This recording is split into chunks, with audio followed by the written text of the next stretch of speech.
दोस्तों आज की इस वीडियो में हम स्टार्ट करने वाले हमारे एक नए चैप्टर से, इसका नाम है डिमांड एनालिसिस। जी हाँ दोस्तों, अगर आज की इस वीडियो में अगर हम बात करें तो ये चैप्टर मैं पूरा वन शॉट में कवर करने वाला हूँ। ऑलरेडी मैंने दो वन शॉट्स ऑलरेडी बना दिया आपके इसके पिछले वाले चैप्टर्स के, तो अगर अभी तक वो चेकआउट नहीं किया तो जाके चेकआउट कर सकते हो आप लोग दोस्तों। ठीक है, चलिए शुरुआत करते हैं हमारे डिमांड से। ठीक है, सबसे पहली चीज और एक और चीज मैं बता दूं कि ऑलरेडी मैंने जो है आपके इकोनॉमिक्स के जो नोट्स है मैंने एप्लीकेशन पे अपलोड कर दिया। अगर चेकआउट नहीं किया तो जाके चेकआउट कर लो, पूरे के पूरे चैप्टर्स के नोट्स मैंने कवर कर दिया वहां पे। ठीक है, सबसे पहली चीज डिमांड की बात करते हैं। डिमांड होता क्या है? ठीक है, अब इकोनॉमिक्स की भाषा में अगर हम बात करें तो डिमांड मतलब क्या होता है? जब कभी भी एक कमोडिटी होती है, इस कमोडिटी की अगर एक इंडिविजुअल एक पर्सन है, अगर उसकी इच्छा है कि उस कमोडिटी को खरीदना चाहता है, साथ ही साथ उस कमोडिटी के बदले वो पे करना चाहता है, और साथ ही साथ उसकी हैसियत है कि उस कमोडिटी के लिए वो पे कर सके, तो इन तीनों चीजों को मिला के क्या बनता है? डिमांड क्या बनता है? जैसे एक एग्जांपल लेते हैं, ये डस्टर 40 रुपए का है। कितने का है? 40 रुपए का। ठीक है, सबसे पहली चीज ये चेक की जाती है, क्या मेरी इच्छा है कि मैं इस डस्टर को खरीदना चाहता हूं? हाँ सर, आपकी इच्छा है, तो डिजायर है मेरी, सही बात है। अब इसकी 40 रुपया कीमत है, तो क्या मैं 40 रुपया पे करने के लिए रेडी हूं? हाँ सर, आप 40 रुपया पे करने के लिए रेडी हो। और क्या मेरी हैसियत है कि मैं 40 रुपया पे कर सकता हूं? हाँ सर, आपकी हैसियत है कि आप 40 रुपया पे कर सकते हो। जब ये तीनों फैक्टर्स क्या होते हैं? रेडी होते हैं, तो उसी चीज को हम लोग क्या बोलते हैं? डिमांड क्या बोलते हैं। अब जैसे एक रिमोट है, इस रिमोट की कीमत फॉर एग्जाम्पल 1 करोड़ है। ठीक है, मेरी इच्छा है कि मैं रिमोट खरीदूं, तो क्या हम इसे डिमांड कहेंगे? नहीं सर, डिजायर है, लेकिन डिजायर के साथ क्या ना, विलिंगनेस और एबिलिटी भी होनी चाहिए।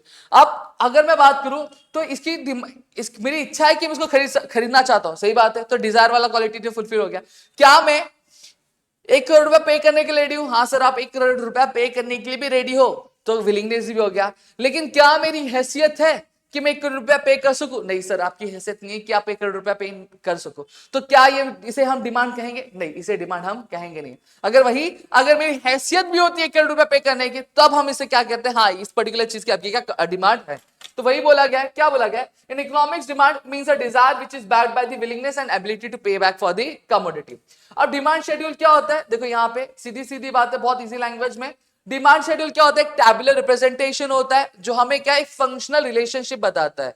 फंक्शनल रिलेशनशिप मतलब कि प्राइस ऑफ ए कमोडिटी और क्वांटिटी डिमांडेड ऑफ कमोडिटी में क्या रिलेशन है उसके बारे में बताता है। उसको हम लोग क्या डिमांड शेड्यूल क्या बोलते हैं। अब एग्जाम में कैसे लिखना है सर? सीधे बता रहा हूं।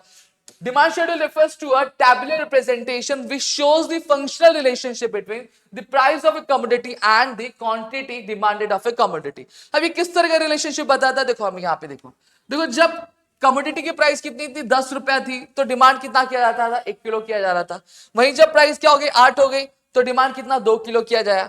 जब 6 रुपया हो गई तो डिमांड कितना किया गया? 3 किया गया। जब 4 रुपया हो गई तो कितना किया गया? 4 किलो किया गया। जब 2 रुपया हो गई तो कितना किया गया? 5 किलो क्या किया गया। समझ में आ गया? तो इसको हम लोग क्या बोलेंगे? इंडिविजुअल, इसको हम लोग डिमांड शेड्यूल क्या बोलते हैं दोस्तों, समझ में आ गया? तो ये हमें क्या दिखाता है? हमें रिलेशनशिप दिखा रहा है कि एक पर्टिकुलर प्राइस होने पे कमोडिटी के, तो कितना कमोडिटी पर्टिकुलर इंडिविजुअल डिमांड कर रहा है, तो इसको हम लोग क्या बोलते हैं? आपका इंडिविजुअल डिमांड शेड्यूल बोलते हैं।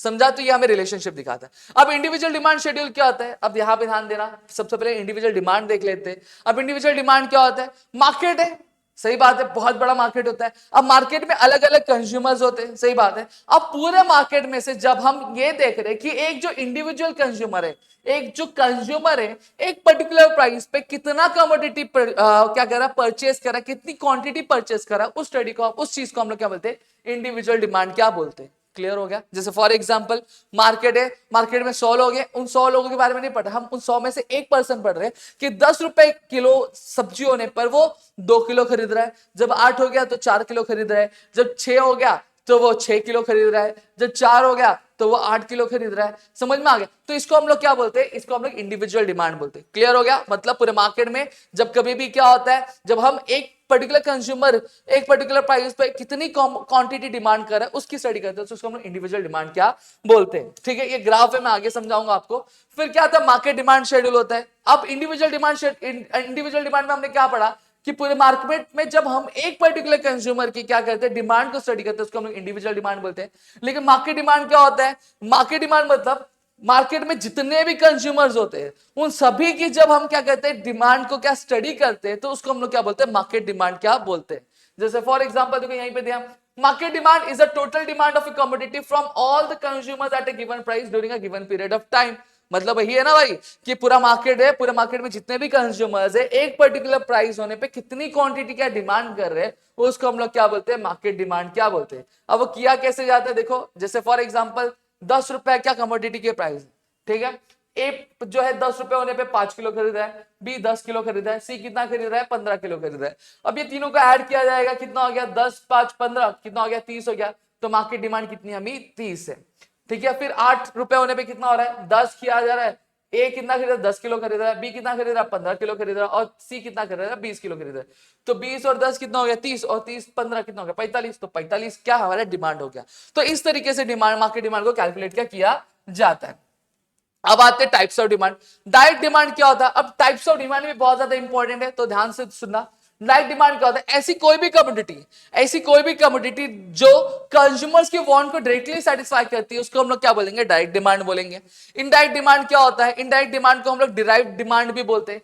ये एक ऐसी कमोडिटी होती है जो हमारे कंज्यूमर्स के वांट को डायरेक्टली सेटिस्फाई नहीं करती, उसको एक प्रोसेस की जरूरत होती है, उसको एक मैन्युफैक्चरिंग प्रोसेस की जरूरत होती है, उसको हम लोग इनडायरेक्ट डिमांड बोलते हैं। जैसे फॉर एग्जांपल अगर मैं बात करूं, स्पेयर पार्ट्स होते हैं। अब स्पेयर पार्ट्स हमारी डिमांड, कार चलाने की डिमांड को क्या डायरेक्टली सेटिस्फाई करते हैं, नहीं, वो डायरेक्टली सेटिस्फाई नहीं करते। स्पेयर पार्ट्स को हमें क्या प्रोसेसिंग करना पड़ता है, सही बात है। तो उसको हम लोग क्या बोलेंगे, इनडायरेक्ट डिमांड क्या बोलेंगे। कॉम्प्लीमेंट्री या फिर जॉइंट डिमांड, ये ऐसे गुड्स होते हैं जब कभी भी दो या फिर दो से ज्यादा गुड्स मिलकर क्या एक पर्टिकुलर वांट को सेटिस्फाई करते हैं, उसको हम लोग क्या बोलते हैं, जॉइंट डिमांड बोलते हैं। जैसे अगर आपके पास पेट्रोल रहेगा तो आपको सिर्फ पेट्रोल रहेगा तो आपको कार चलाने की डिमांड पूरी हो जाएगी क्या, नहीं सर। अगर सिर्फ आपके पास कार रहेगा और पेट्रोल नहीं रहेगा तो आपकी कार चलाने की वांट सेटिस्फाई हो पाएगी, नहीं।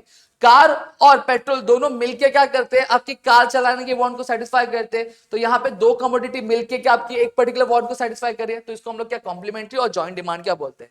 जैसे ये बोर्ड रहेगा सिर्फ और मेरे पास ये साइलेंस नहीं रहेगा तो चलेगा क्या, नहीं, साइलेंस भी जरूरी है, बोर्ड भी जरूरी है, दोनों मिलकर मेरे लिखने की और पढ़ाने की वांट को सेटिस्फाई कर रहे हैं, हाँ सर कर रहे हैं। तो इसको हम लोग क्या बोलेंगे, जॉइंट डिमांड क्या बोलेंगे, या फिर कॉम्प्लीमेंट्री डिमांड बोलेंगे।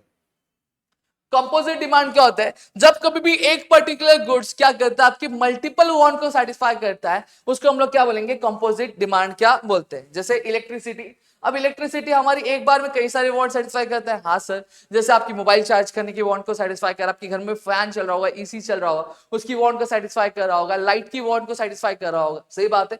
तो ये जो इलेक्ट्रिसिटी एक बार में आपकी एक ही वांट सेटिस्फाई कर रहा है कि मल्टीपल वांट सेटिस्फाई कर रहा है, सर मल्टीपल वांट सेटिस्फाई कर रहा है, तो उसको हम लोग कंपोजिट क्या डिमांड क्या बोलते हैं।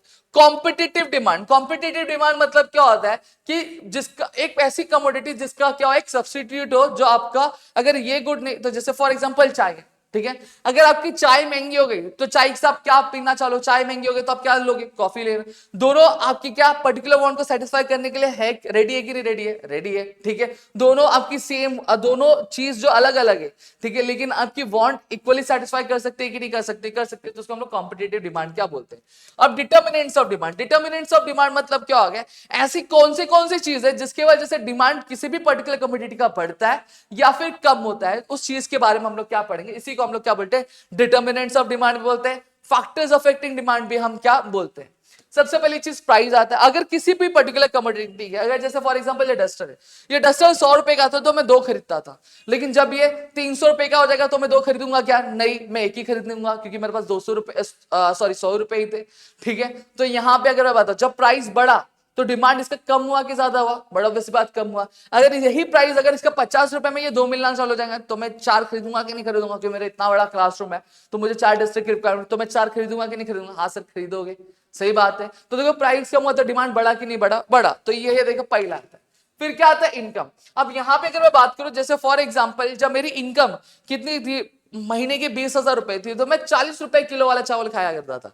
लेकिन अब मेरी इनकम महीने की 1 लाख रुपया हो चुकी है, तो जब मेरी महीने की इनकम 1 लाख रुपया हो चुकी है, तो अब मुझे बताओ कि अब मैं 40 रुपए किलो वाला चावल खाऊंगा, नहीं भाई मैं बासमती खाऊंगा, समझ रहे हो। देखो अगर मेरी इनकम बढ़ी, प्राइस में कोई चेंज हुआ, 40 रुपए किलो वाला चावल अभी भी 40 रुपए मिल रहा था, बासमती वाला चावल जो 100 रुपए किलो मिल रहा था वो अभी भी 100 रुपए में मिल रहा है। प्राइस में कोई भी चेंज हुआ, चेंज कहां हुआ, मेरी कमाई में चेंज हुआ। मेरी कमाई पहले 20,000 रुपए थी तो मैं 40 रुपए किलो वाला चावल खाता, लेकिन अब मेरी जब कमाई 1 लाख रुपया हो गई है तो मैं बासमती चावल खा रहा हूं। देखो demand, sorry price, sorry income बढ़ने की वजह से भी किसी भी पर्टिकुलर कमोडिटी की डिमांड बढ़ रही है कि कम हो रही है, बढ़ रही भी और कम भी हो रही है। जो 40 रुपए किलो वाला चावल था उसकी डिमांड क्या हो गई, कम हो गई, लेकिन जो बासमती चावल था उसकी डिमांड क्या बढ़ गई, क्यों, मेरी इनकम बढ़ने की वजह से। समझ में आ गया। फिर क्या आता है,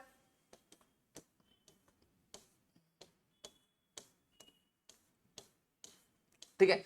प्राइस ऑफ सब्स्टिट्यूट गुड, जैसे चाय और कॉफी एक सब्स्टिट्यूट गुड्स है, ठीक है। चाय पहले 10 रुपए की मिलती थी, कॉफी 20 रुपए की मिलती थी। अब अचानक क्या आ गया, अचानक हमारे देश में एक अनाउंसमेंट हो गया कि मित्रों आज से चाय के दाम जो हो जाएंगे 100 रुपए हो जाएंगे। तो अब आप मुझे बताओ 100 रुपए की एक कप चाय आप पियोगे क्या? नहीं सर, 100 रुपए की एक कप चाय तो पियेंगे नहीं।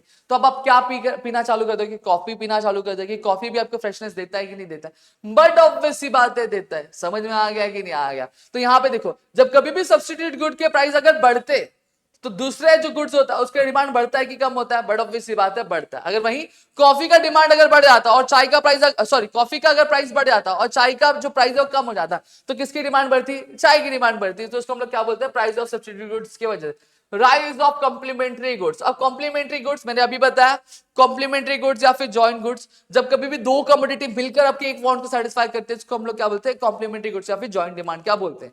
अब यहां पे ध्यान देना, जैसे फॉर एग्जांपल पेट्रोल 100 रुपए का मिल रहा है, अब अचानक से पेट्रोल का जो दाम है 300 रुपए लीटर हो जाता है। सबसे पहली बात, पेट्रोल तो आप खरीदोगे क्या? नहीं, पेट्रोल खरीदना ही बंद कर दोगे। सही बात है। अब पेट्रोल का दाम बढ़ने की वजह से लोग कार खरीदेंगे क्या? नहीं, कार भी नहीं खरीदेंगे दोस्तों। तो देखो, कॉम्प्लीमेंट्री गुड्स का अगर प्राइस बढ़ा तो किस वजह से दूसरे गुड्स पे भी क्या हो रहा है? असर पड़ रहा है। उसकी डिमांड भी क्या कम या फिर ज्यादा हो रही है कि नहीं हो रही? तो इसको हम लोग क्या बोलते हैं? आपका price of complementary good. Nature product भी डिमांड रखता है। देखो, अगर फॉर एग्जांपल अगर मैं बात करूं, हमारे जैसे चाय हो गया, कॉफी हो गया, ये नेसेसिटी नहीं है, ठीक है। अगर इसकी प्राइस कम या फिर ज्यादा होती है तो इसकी डिमांड में भी क्या ऊपर नीचे होता है। लेकिन वहीं पे अगर जैसे मेडिसिन हो गया, एक डायबिटीज का पेशेंट है, उसकी जो दवा थी पहले 10 रुपए की मिलती थी, एक जो मेडिसिन होता था वो 10 रुपए का मिलता था, ठीक है। लेकिन अब उसकी जो प्राइस हो गई वो 100 रुपए हो गई। अब मुझे एक चीज बताओ कि अब जब उसकी प्राइस 100 रुपए हो गई तो क्या डायबिटीज का जो पेशेंट होगा वो दवा खाना बंद कर देगा क्या? नहीं सर, खाएगा ही, ठीक है। तो प्रोडक्ट के नेचर पे भी डिपेंड करता है। अगर कोई प्रोडक्ट बहुत ज्यादा इंपॉर्टेंट है तो उसकी प्राइस कम हो या फिर ज्यादा, उसकी डिमांड पे कोई भी असर पड़ने वाला नहीं है। लेकिन वहीं अगर कोई ऐसा प्रोडक्ट है जो इतना इंपॉर्टेंस नहीं रखता है, इतनी नेसेसिटी नहीं रखता है, तो उसकी प्राइस अगर कम या फिर ज्यादा होती है तो उसकी डिमांड में भी कम ज्यादा होगा। सेम तरीके से एक दूसरा एस्पेक्ट भी समझते हैं। अगर वही जो दवा पहले 10 रुपए की मिल रही थी अब वो 5 रुपए की मिलने लगेगी, तो डायबिटीज का पेशेंट जहां दिन में एक गोली लेता था वो दिन में 4 गोली लेना चालू कर देगा? नहीं, उसकी डिमांड पे कोई भी असर पड़ने वाला कांस्टेंट ही रहेगी, अगर प्राइस कम या फिर ज्यादा हो तो भी। Size of population, size of population में एक मैटर रखता है। जैसे फॉर एग्जाम्पल एक एरिया है, ठीक है, उसमें पहले 3 लोग रहते थे, तो वहां पे किराने की दुकान में जो चावल का डिमांड होता था वो 6 kg होता था। सही बात है। अब वहां पे जो पॉपुलेशन वो बढ़ने लग गया, क्या हो गया? पॉपुलेशन बढ़ने लगा, पॉपुलेशन बढ़ के कितना हो गया? 100 हो गया। तो अब उस किराने की दुकान में जो चावल का जो डिमांड है वो कितना किलो का हो गया? वो 1000 किलो का हो गया फॉर एग्जाम्पल। अब यहाँ पे देखो, जब पॉपुलेशन कम था तो डिमांड भी क्या था? कम था। जब पॉपुलेशन बढ़ा तो डिमांड भी क्या हो गया? बढ़ा कि नहीं बढ़ा? बढ़ गया सर। तो यही उसको हम लोग क्या बोलते हैं? साइज ऑफ पॉपुलेशन क्या बोलते हैं। अब एक्सपेक्टेशन अबाउट फ्यूचर प्राइस, हमारी मम्मियां होती है, कांदे के दाम। अब मम्मी को लगता है कि अब फॉर एग्जाम्पल कांदा जो है 50 रुपए किलो है। कितने रुपए किलो? 50 रुपए किलो है। मम्मी मार्केट जाती है, मम्मी को पता चलता है कि अभी जो कांदा 50, मम्मी जा रही थी मार्केट, कांदा खरीदना कितना? 1 kg खरीदने जा रही थी। कितने केजी? 1 kg खरीदा।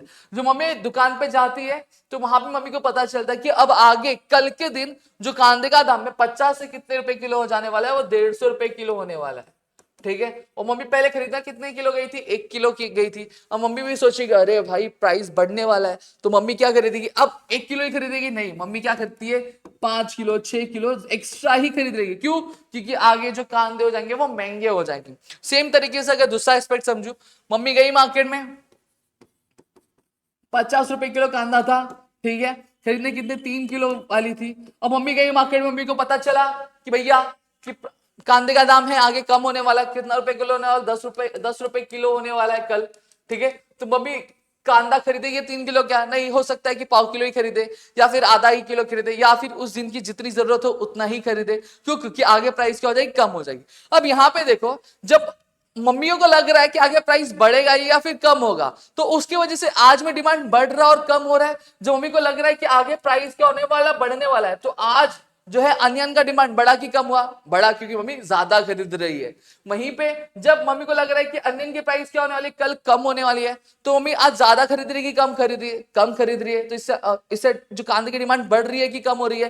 कम हो रही है उस पर्टिकुलर टाइम में। समझ में आ गया? तो ये होता है हमारा एक्सपेक्टेशन अबाउट फ्यूचर प्राइसेस। अब एडवर्टाइजमेंट भी एक अच्छा खासा रोल प्ले करते हैं। देखो, ठीक है, जितनी अच्छी एडवर्टाइजमेंट होगी उतना ज्यादा सेल्स बढ़ेगा, उतना ज्यादा डिमांड क्या बढ़ेगा। अगर जितनी खराब एडवर्टाइजमेंट होगी उतना सेल्स आपका कम होगा, यानी उस पर्टिकुलर कमोडिटी का जो डिमांड होगा वो कम होगा। समझ में आया? टेस्ट, हैबिट और फैशन। देखो इंसान का जो टेस्ट होता है, जो हैबिट होता है, वो फैशन होता है, वो कभी भी सेम नहीं रहता, हमेशा चेंज होता रहता है। जैसे बीच में अगर मैं बात करूं तो हुडीज का बहुत अच्छा खासा ट्रेंड चल रहा था, सही बात है, सब लोग हुडीज खरीद रहे थे, सब लोग पहने थे। लेकिन आज की डेट में अगर मैं बात करूं तो हुडीज का इतना डिमांड है क्या? नहीं सर, हुडीज का इतना डिमांड नहीं है। तो अब जो हुडीज का डिमांड है वो क्या कम हुआ है कि ज्यादा हुआ है? कम हो गया। अब आज अलग तरीके के जो ट्रेंडी क्लोथ्स है उनका ट्रेंड चल रहा है, सही बात है। तो फैशन की वजह से भी क्या होता है, ट्रेंड की वजह से, हैबिट्स की वजह से, टेस्ट की वजह से भी जो आपके जो डिमांड होती है वो कम ज्यादा होती रहती है।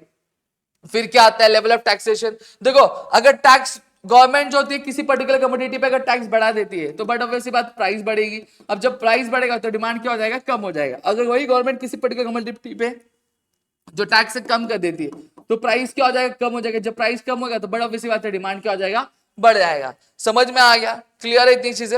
अब लॉ ऑफ डिमांड यहां पे ध्यान दो। अब ये जो लॉ ऑफ डिमांड किसने दिया था, प्रोफेसर अल्फ्रेड मार्शल ने दिया था, उनकी बुक प्रिंसिपल ऑफ इकोनॉमिक्स में दिया था, जो कौन सी ईयर में पब्लिश हुई थी, ईयर 1890 में पब्लिश क्या हुई थी। अब ये जो लॉ हमें क्या एक्सप्लेन करता है, रिलेशनशिप एक्सप्लेन करता है, किसके बीच में, प्राइस और क्वांटिटी डिमांडेड के बीच में रिलेशनशिप क्या एक्सप्लेन करता है। अब यहां पे देखो मैं ज्यादा टाइम नहीं लूंगा, क्या बोला, according to professor Alfred Marshall other things being constant. ठीक है, अदर थिंग्स बीइंग कांस्टेंट मतलब ये अब हमने जो पढ़ा ना, इनकम, ठीक है, price of substitute good, complementary good, nature of product, size of population, expectation, advertisement, taste, habit, fashion, level of taxation, ये सभी चीज को लॉ क्या बोलता है, लॉ ये बोलता है कि ये सभी चीजें क्या है, कांस्टेंट, इसमें किसी भी चीज का क्या बदलाव नहीं हो रहा है। सिर्फ बदलाव किस में हो रहा है, प्राइस में हो रहा है। वो बोल रहे हैं जब कभी भी क्या होगा, प्राइस किसी भी कमोडिटी का बढ़ेगा तो बट ऑब्वियसली बात है जो क्वांटिटी डिमांड होगी वो कम होगी। अगर वही किसी भी पर्टिकुलर कमोडिटी का अगर प्राइस क्या हो रहा है, कम हो रहा है, तो उस पर्टिकुलर कमोडिटी का जो डिमांड होगा वो बढ़ जाएगा।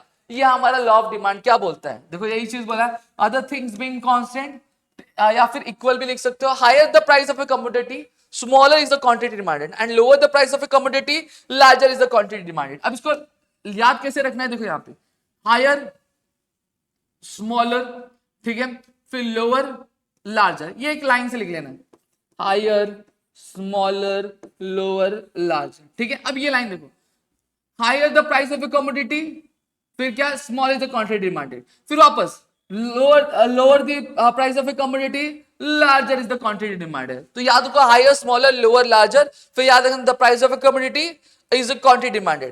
तो higher के सामने क्या, higher is the price of a commodity, small is the quantity demanded, lower the price of a commodity, larger is the quantity demanded। बस इतना याद रखो, आपका काम हो गया, लॉ आपको याद हो जाएगा, समझ में आ गया।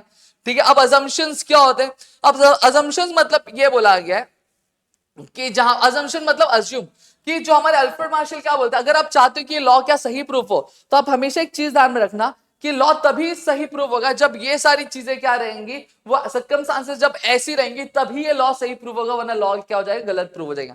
सबसे पहले क्या बोला गया है, कांस्टेंट लेवल ऑफ इनकम, मतलब इनकम में जो कंज्यूमर है, कंज्यूमर की इनकम में कोई भी चेंज नहीं होना चाहिए, वो जैसा था वैसा ही रहना चाहिए।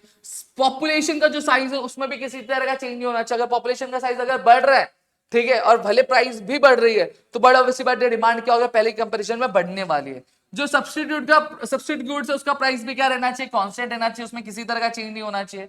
जो कॉम्प्लीमेंट्री गुड्स है उनका भी जो प्राइस है वो कांस्टेंट रहना चाहिए, उसमें किसी भी तरह का चेंज होना नहीं चाहिए। ठीक है, ये वो बोल रहे हैं। ठीक है, जो फ्यूचर, अब जो कंज्यूमर्स है उनको ये नहीं लगना चाहिए कि आगे चलकर किसी भी कमोडिटी का जो प्राइस है बढ़ने वाला है या फिर कम होने वाला। अगर उसको लग रहा है कि बढ़ रहा है या फिर कम हो रहा है तो आज की डेट में उसका जो डिमांड होगा वो कम या फिर ज्यादा होगा। ठीक है, तो ये लॉ क्या गलत प्रूव हो जाएगा। साथ ही साथ जो कंज्यूमर्स उनके टेस्ट, हैबिट और फैशन में भी किसी भी तरह का चेंज नहीं होना चाहिए। टैक्सेशन पॉलिसी में भी किसी भी तरह का चेंज होना नहीं चाहिए। फिर क्या बोला, डिमांड शेड्यूल बोला गया। देखो सीधी सीधी बात है, ये मैंने एक्सप्लेन किया आपको। देखो जब प्राइस ऑफ ए कमोडिटी, देखो कमोडिटी को हम प्राइस ऑफ ए कमोडिटी हम किससे रेफर करते हैं, एक्स से रेफर करते हैं। ठीक है, अब यहाँ पे देखो जब प्राइस कितनी थी 50 से, तो डिमांड कितना किया जाता, 1 किलो। जब 40 हुआ तो कितना, 2। जब 30 हुआ तो कितना, 3। जब 20 हुआ तो कितना, 4 किलो। जब 10 हुआ तो कितना हुआ, 5 किलो। अब आप एक चीज देखोगे, जैसे जैसे प्राइस क्या हो रही कम हो रही है, वैसे वैसे जो डिमांड है वो बढ़ती जा रही है। सही बात है, तो ये क्या एक साथ बढ़े नहीं, ये उल्टा बढ़े। अगर एक बढ़ रहा है तो दूसरा क्या हो रहा है, कम हो रहा है। तो ये हमें कौन सा रिलेशनशिप बता रही है, ये हमें इनवर्स रिलेशनशिप बता रहे हैं। कौन सा रिलेशनशिप बता रहे हैं, इनवर्स रिलेशनशिप। क्यों? क्योंकि अगर एक बढ़ रहा है तो दूसरा क्या हो रहा है, कम हो रहा है। जैसे अगर प्राइस क्या हो रही है, कम हो रही है, तो डिमांड क्या हो रहा है, बढ़ता हुआ हमें दिखाई दे रहा है कि नहीं दिखा रहा है। तो इस रिलेशनशिप को हम लोग क्या बोलते हैं, इनवर्स रिलेशनशिप क्या बोलते हैं। इतनी चीजें क्लियर हो गई।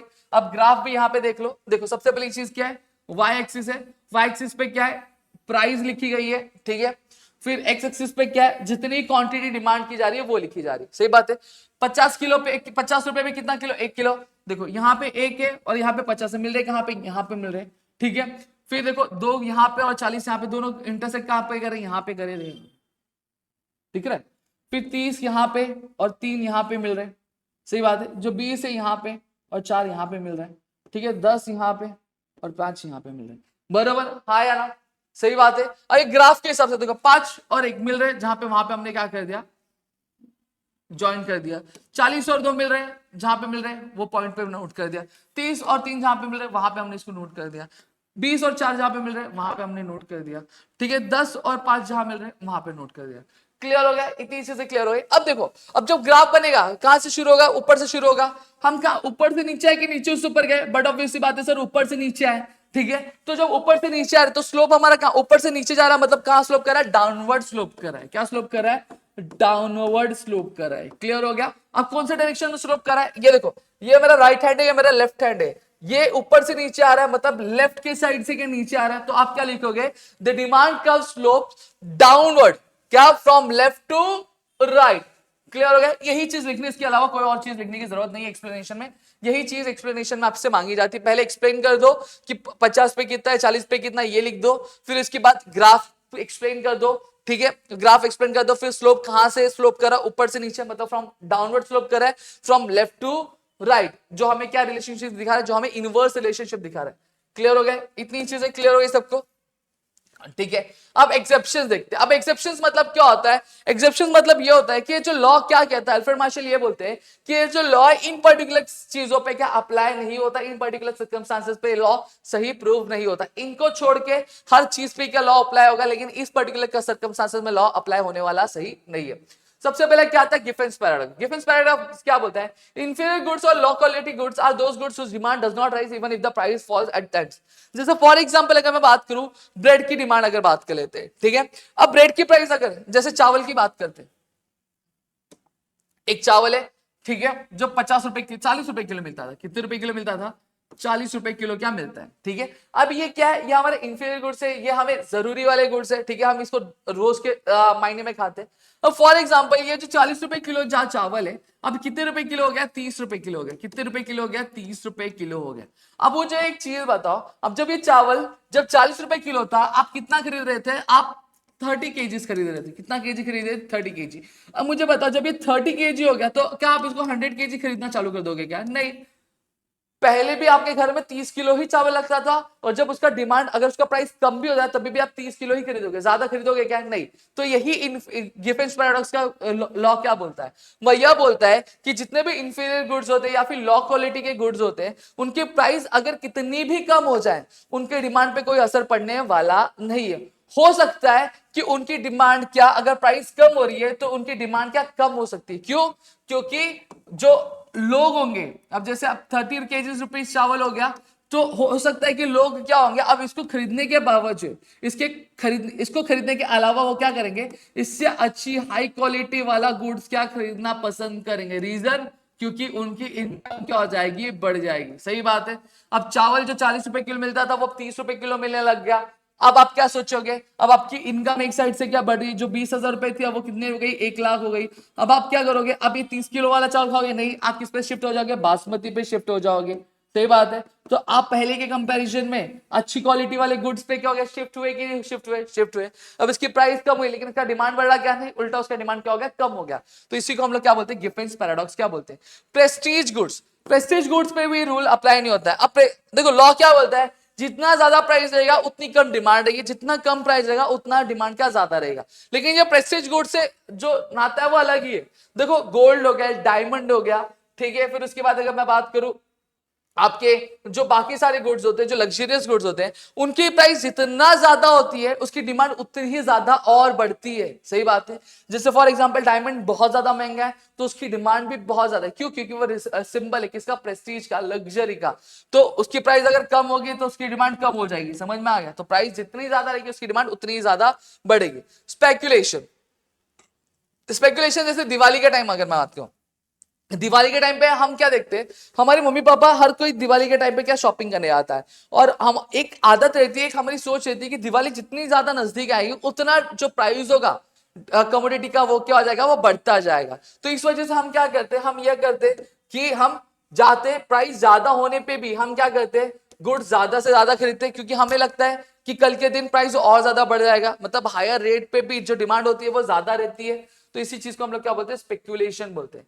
प्राइस इल्यूशन, अब हमारे हमारे दिमाग में एक चीज होती है हमारे इंडियन बिहेवियर में कि जो चीज ज्यादा महंगी उतनी अच्छी क्वालिटी की रहेगी, और वही अगर कोई चीज सस्ती है तो उसकी क्वालिटी उतनी अच्छी होगी क्या? नहीं। तो इस चीज को हम लोग क्या बोलते हैं, प्राइस इल्यूशन बोलते हैं। इग्नोरेंस, जैसे फॉर एग्जाम्पल मैं एक दुकान में गया, एक दुकान में जाने के बाद मैंने क्या किया, मैंने एक शूज खरीद लिए। शूज कितने खरीदा? मैं 15,000 के शूज खरीदे, 15,000 के शूज के खरीदे। अब एक्चुअल में उसकी मार्केट डिमांड कितनी थी? 500 रुपए की थी।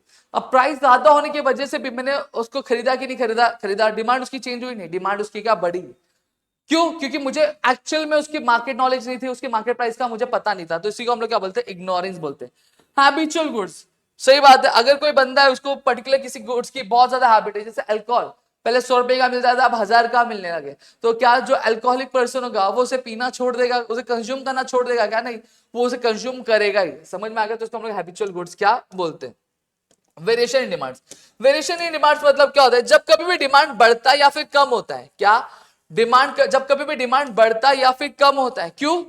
प्राइस कम या फिर ज्यादा होने की वजह से। और बाकी सारे जो चीजें होती है, बाकी सारे जो फैक्टर्स होते हैं वो कांस्टेंट होते हैं, तो उसको हम लोग क्या बोलते हैं, वेरिएशंस इन डिमांड क्या बोलते हैं। समझ में आ गया? सबसे पहली चीज एक्सपेंशन ऑफ डिमांड, जब कभी भी क्या हो रहा है, किसी भी कमोडिटी की डिमांड क्या हो रही है, बढ़ रही है। क्या हो रही है? कमोडिटी की डिमांड बढ़ रही है। क्यों? क्योंकि उसकी प्राइस कम हो रही है और बाकी सारे फैक्टर्स क्या है, कांस्टेंट है, तो उसको हम लोग एक्सपेंशन ऑफ डिमांड क्या बोलते हैं। देखो यहां पे ध्यान दो, यहां पे ये हमारा ग्राफ है, ठीक है। देखो ये ओरिजिनल प्राइस थी, ये हमारा ओरिजिनल डिमांड, ठीक है। जब प्राइस इतनी थी तो डिमांड क्या था, इतना था। अब प्राइस क्या हो गया, कम हो गया। प्राइस कम हुआ तो डिमांड क्या हो रहा है, देखो आगे की तरफ बढ़ रहा है कि नहीं बढ़ रहा है? सर डिमांड क्या हो रहा है, बढ़ रहा है, बढ़ रहा है। देखो देखो जब प्राइस इतनी थी तो क्वांटिटी की डिमांडेड कितनी थी, इतनी थी। यहां पे देखो सही बात है। अब जब क्या हुआ, प्राइस कम हुआ तो क्वांटिटी क्या हो गई, पहले से बढ़ी की कम हो गई? सर बढ़ गई, बढ़ गई ना। तो यही चीज है। तो अब यहां पे ध्यान देना, अब यहां पे देखने वाली बात क्या है कि जो स्लोप है वो क्या ऊपर से नीचे आ रहा है कि नीचे से ऊपर जा रहा है? बट ऑब्वियसली बात है सर, ऊपर से नीचे आ रहा है। तो कहां स्लोप कर रहा है, जो डिमांड कर्व है वो स्लोप क्या कर रहा है, डाउनवर्ड स्लोप क्या कर रहा है। समझ में आ गया? क्लियर हो गया? और डाउनवर्ड क्या स्लोप कर रहा है। फिर उसके बाद यहां पे ध्यान देंगे, अब कॉन्ट्रैक्शन इन डिमांड क्या होता है, आप समझ जाओगे। जब कभी भी क्या हो रही है, डिमांड कम हो रही है। क्या हो रही है, डिमांड क्या कम हो रही है? क्यों? क्योंकि प्राइस बढ़ रहा है और बाकी सारे फैक्टर्स क्या है, कांस्टेंट, उसमें किसी भी तरह चेंज नहीं हो रहा है, तो उसको हम लोग कॉन्ट्रैक्शन इन डिमांड बोलते हैं। अब यहां पे देखो ग्राफ, पहले प्राइस कितनी थी, ओरिजिनल प्राइस कितनी थी, इतनी थी। अब तो डिमांड कितना था, इतना था। सही बात है, हाँ या ना? अब देखो प्राइस क्या हो गया, बढ़ गया। बढ़ा कि नहीं बढ़ा, प्राइस बढ़ गया, तो डिमांड क्या हो गई, यहां से यहां आ गई। हुई कि नहीं, मतलब डिमांड कम हुआ कि ज्यादा हुआ, कम हुआ। अब देखो ग्राफ कहां हो रहा है, ऊपर से नीचे जाएगा कि नीचे से ऊपर आएगा? ऊपर से नीचे जाएगा, सॉरी नीचे से ऊपर जा रहा है। सही बात है, स्टार्टिंग कहां से हुई थी, यहां से हुई थी ना, नीचे से ऊपर जा रहा है। तो डिमांड का क्या स्लोप कर रहा है, अपवर्ड स्लोप कर रहा है कि डाउनवर्ड स्लोप कर रहा है? अपवर्ड स्लोप कर रहा है। तो इसको हम लोग क्या बोलेंगे, कॉन्ट्रैक्शन इन डिमांड क्या बोलते हैं। अब चेंजेस इन डिमांड मतलब क्या होता है, जब कभी भी डिमांड क्या हो रहा है, कम या फिर ज्यादा हो रहा है। क्यों?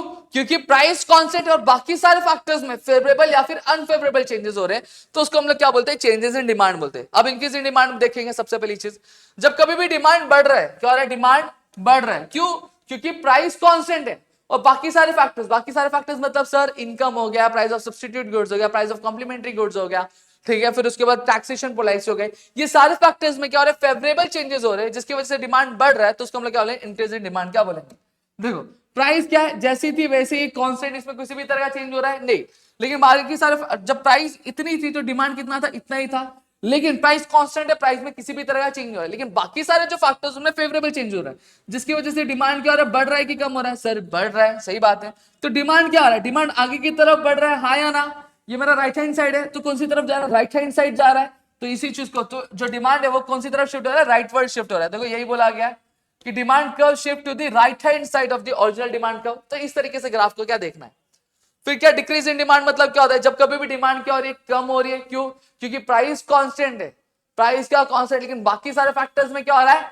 अनफेवरेबल चेंजेस हो रहे हैं, तो उसको हम लोग क्या बोलेंगे? डिक्रीज इन डिमांड क्या बोलेंगे? अब यहां पे ध्यान दो, प्राइस कांस्टेंट है, ठीक है, पहले डिमांड कितनी थी? इतनी थी, ठीक है। अब बाकी सारे फैक्टर्स में क्या हुआ? अनफेवरेबल चेंजेस हुआ, तो डिमांड क्या हो गया? कम हो गया, सही बात है, इतनी चीजें क्लियर हो गई। अब डिमांड जब कम हुआ तो जो कर्व है डिमांड का वो क्या हो रहा है?